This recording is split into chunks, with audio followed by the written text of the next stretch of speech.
الحمد لله رب العالمين والصلاة والسلام على محمد وآله وصحبه أجمعين اما بعد میرے پیارے پیارے بھائیوں اور بہنوں، السلام علیکم ورحمۃ اللہ وبرکاتہ۔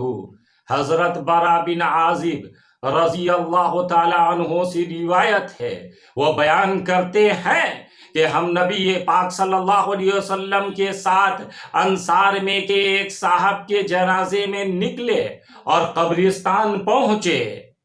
قبر کے تیار نہ ہونے کی وجہ سے ابھی تک میت کو دفن نہیں کیا گیا تھا۔ رسول اللہ صلی اللہ علیہ وسلم ایک جگہ بیٹھ گئے اور ہم بھی آپ صلی اللہ علیہ وسلم کے پاس اس طرح خاموش اور سر جھکائے بیٹھے گویا ہمارے سروں پر پرندے ہیں۔ آپ صلی اللہ علیہ وسلم کے ہاتھ میں اس وقت ایک لکڑی تھی جس سے آپ صلی اللہ علیہ وسلم زمین کھرید رہے تھے اور لکیریں کھینچ رہے تھے، جیسا کہ کسی گہری سوچ اور فکر کے وقت ایسا کرتے ہیں۔ پھر آپ صلی اللہ علیہ وسلم نے اپنا سر اٹھایا اور فرمایا، اللہ کی پناہ مانگو قبر کے عذاب سے۔ 2 یا 3 بار آپ صلی اللہ علیہ وسلم نے یہ فرمایا۔ اس کے بعد فرمایا، حقیقت یہ ہے کہ بندے مومن جب دنیا سے منقطع ہونے اور آخرت کی طرف جانے کو ہوتا ہے، یعنی مرنے کے قریب ہوتا ہے، تو اس کی طرف آسمان سے رحمت کے فرشتے اترتے ہیں جن کے چہرے نہایت روشن ہوتے ہیں، ایسے روشن گویا ان کے چہرے آفتاب ہیں۔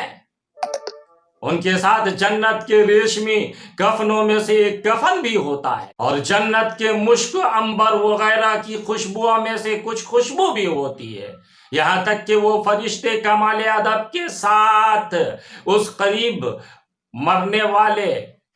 کے نظر کے آخری کنارے پر بیٹھتے ہیں اور روح کے نکلنے کا انتظار کرتے ہیں۔ پھر ملک الموت علیہ السلام آتے ہیں اور اس کے سر کے نزدیک بیٹھ جاتے ہیں اور کہتے ہیں، اے پاکیزہ جان، بدن سے باہر آ اور چل اللہ کی رحمت و مغفرت کی طرف اور اس کی خوشنودی کی طرف۔ حضرت صلی اللہ علیہ وسلم نے فرمایا، پس اس بندے مومن کی جان ایسی سہولت و نرمی کے ساتھ بہتی ہوئی بدن سے باہر آ جاتی ہے جس طرح پانی کا قطرہ مشک میں سے بہہ کر باہر آ جاتا ہے۔ پھر ملک الموت اس جان کو اپنے قبضہ میں لے لیتے ہیں، اور جب ملک الموت اس جان کو لیتے ہیں تو دوسرے فرشتے جو اس کے نکلنے کے انتظار میں ہوتے ہیں، غایت شوق کی بنا پر اس جان کو ملک الموت کے ہاتھ میں پل بھر کے لیے بھی نہیں چھوڑتے، فوراً اپنے ہاتھ میں لے لیتے ہیں۔ پھر اس کفن اور اس خوشبو میں اس کو رکھ لیتے ہیں، اور اس روح سے ایسی نفیس و لطیف خوشبو نکلتی ہے جو روح زمین پر پائے جانے والی مشک کی تمام بہترین خوشبوؤں سے بھی اعلیٰ ہوتی ہے۔ یعنی دنیا کے آغاز سے اس کے اختتام تک تمام روح زمین پر مشک کی جتنی بہترین خوشبوئیں ہو سکتی ہیں، ان سب سے اعلیٰ وہ بہتر خوشبو اس روح مومن سے نکلتی ہے۔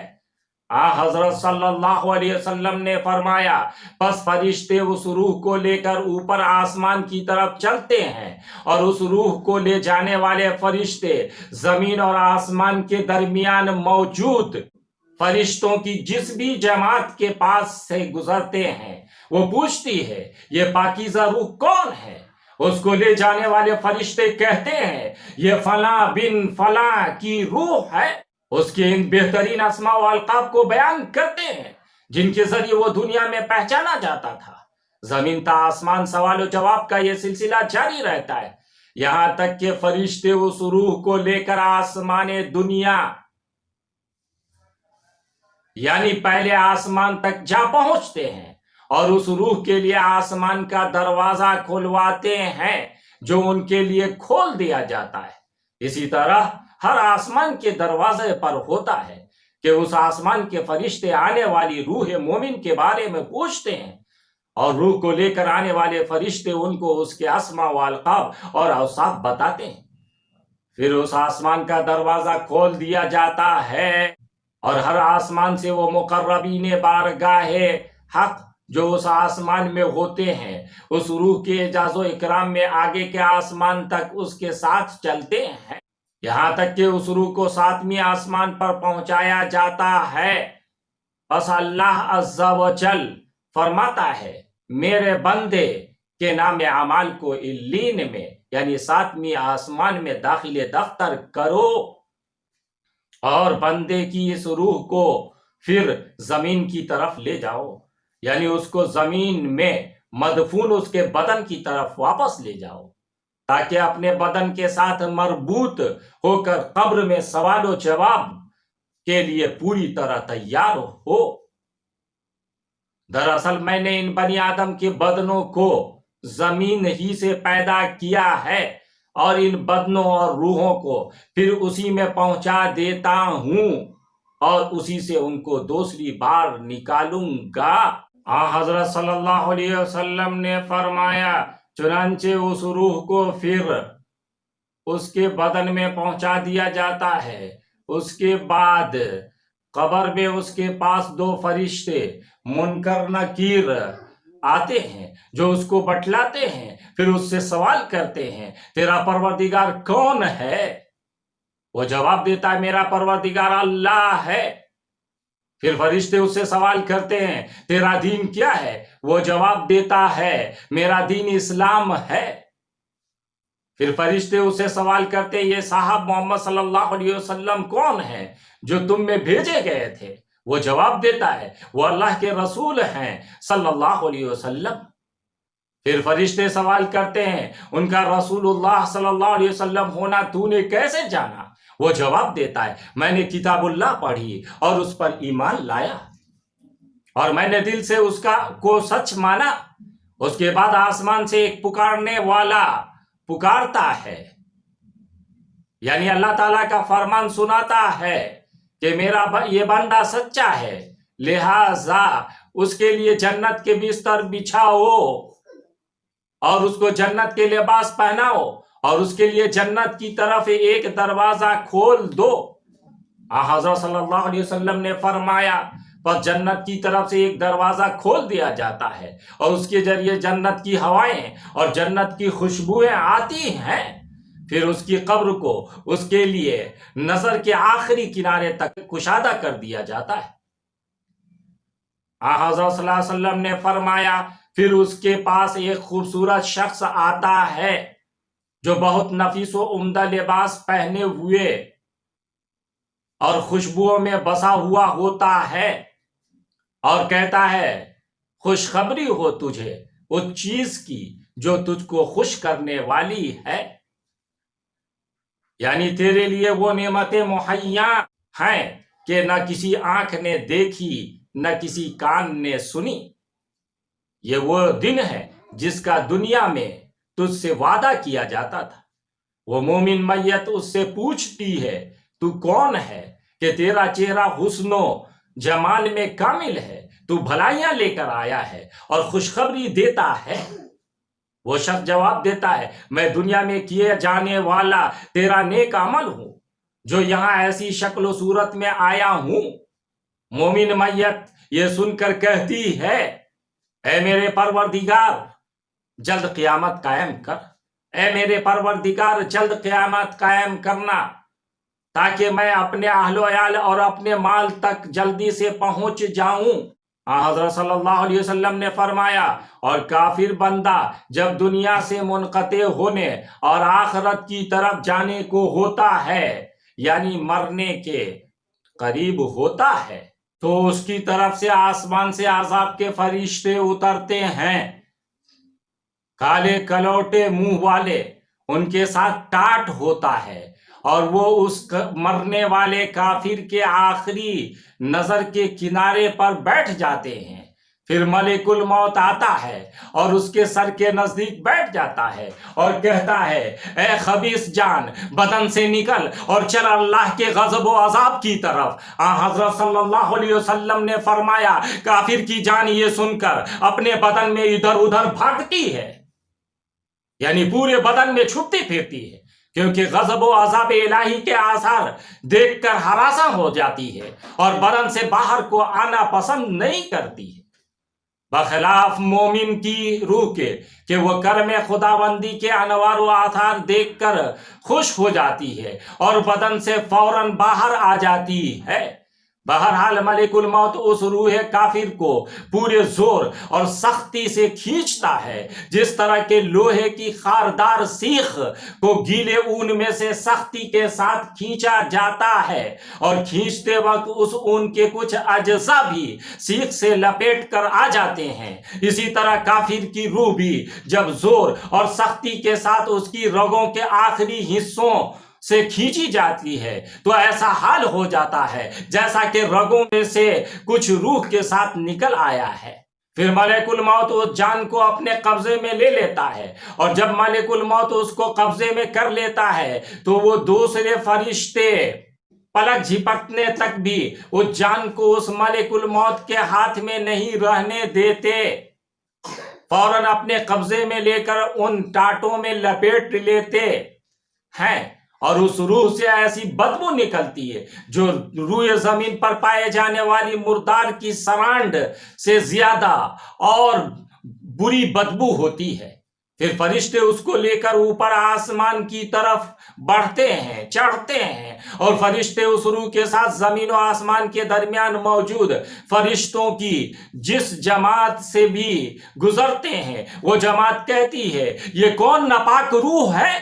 اس روح کو لے جانے والے فرشتے جواب دیتے ہیں، یہ فلاں بن فلاں ہے، اور ان برے القاب کے ساتھ اس کا ذکر کرتے ہیں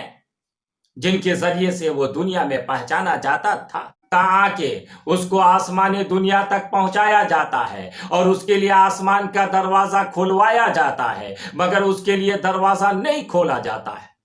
پھر رسول اللہ صلی اللہ علیہ وسلم نے اس بات کی سند کے طور پر یہ پڑھا، لا تفتح لهم ابواب السماء ولا يدخلون الجنہ حتى يلج الجمل في سم الخیاط، نہ کھولے جائیں گے ان کے لیے دروازے آسمان کے، اور نہ داخل ہوں گے جنت میں یہاں تک کہ گھس جاوے اونٹ سوئی کے ناکے میں۔ آگے حضرت صلی اللہ علیہ وسلم نے بیان فرمایا کہ اس وقت اللہ تعالیٰ فرماتا ہے کہ اس روح کافر کے اعمال نامے کو سجین میں، جو نیچی زمین یعنی 7ویں زمین کے گہراؤں میں ہے، لکھو یعنی ڈال دو۔ بالآخر اس روح کو وہیں سے نیچے پھینک دیا جاتا ہے۔ پھر حضرت صلی اللہ علیہ وسلم نے یہ پڑھا، من یشرک باللہ فکأنما خر من السماء فتخطفہ الطیر او تہوی بہ الریح فی مکان سحیق، اور جو شخص اللہ کے ساتھ شرک کرتا ہے تو اس کی حالت ایسی ہوگی جیسے وہ آسمان سے یعنی ایمان و توحید کی بلندیوں سے کفر و شرک کی پستیوں میں گر پڑا، پھر پرندوں نے اس کی بوٹیاں نوچ لی، یا اس کو ہوا نے کسی دور مکان میں لے جا کر پھینک دیا، لے جا کر پٹک دیا۔ اس کے بعد کافر کی وہ روح اس کے بدن میں لائی جاتی ہے، اور اس کے پاس 2 فرشتے آتے ہیں جو اس کو بٹھاتے ہیں، پھر اس سے سوال کرتے ہیں، تیرا پروردگار کون ہے؟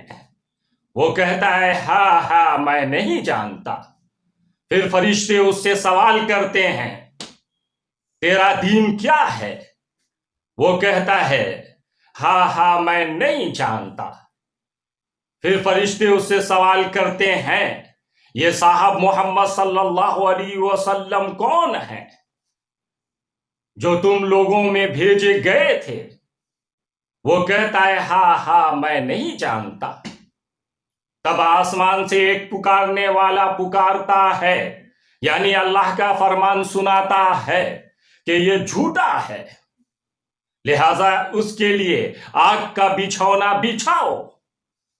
اور اس کے لیے دوزخ کی طرف سے دروازہ کھول دو۔ حضرت صلی اللہ علیہ وسلم نے فرمایا، پس دوزخ کی حدت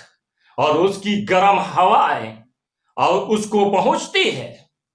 اور اس پر اس کی قبر تنگ کر دی جاتی ہے، یہاں تک کہ دونوں کنارے مل جانے سے قبر میں اس کی پسلیاں ادھر کی ادھر نکل آتی ہیں۔ پھر ایک بد شکل شخص میلے کچیلے کپڑے پہنے اس کے پاس آتا ہے جس سے بدبو نکل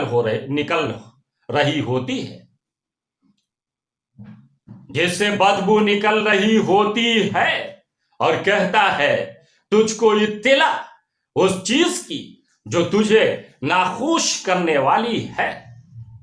یہ وہ دن ہے جس کا تجھ کو وعدہ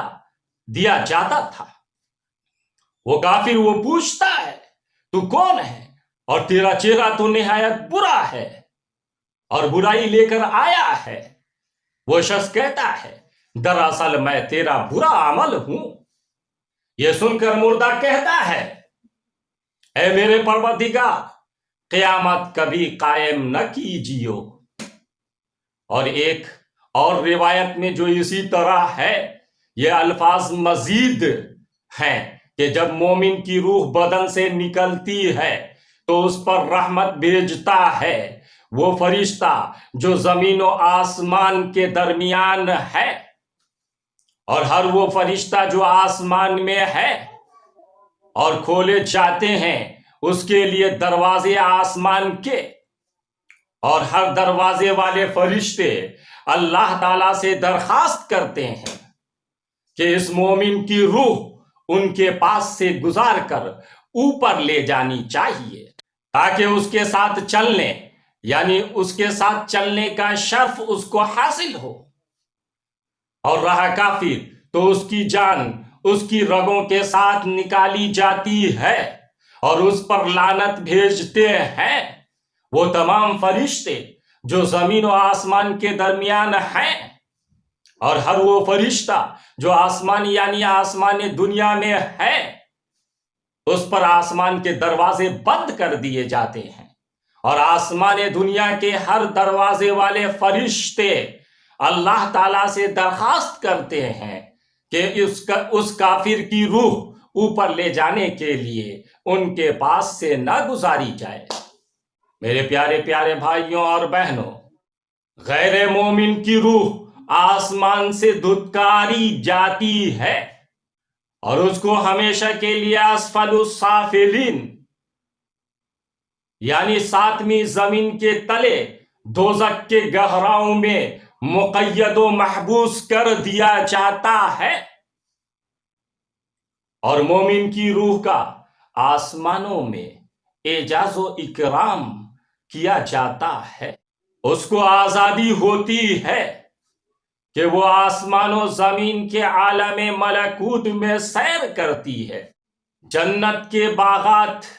میں سے جہاں چاہتی ہے میوے کھاتی ہے، اور عرش کے نیچے قندیلوں کی طرف ٹھکانہ لیتی ہیں، پھر اپنے جسم کے ساتھ بھی اس کا تعلق و ارتباط کلی طور پر قائم ہوتا ہے،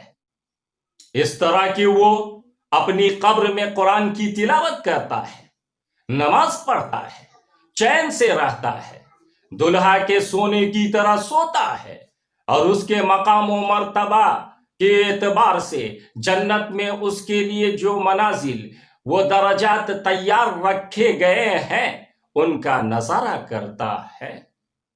اللہ ہم سب کو اپنے دین پر عمل کی توفیق عطا فرمائے۔ وما علینا الا البلاغ وآخر دعوانا ان الحمد للہ رب العالمین۔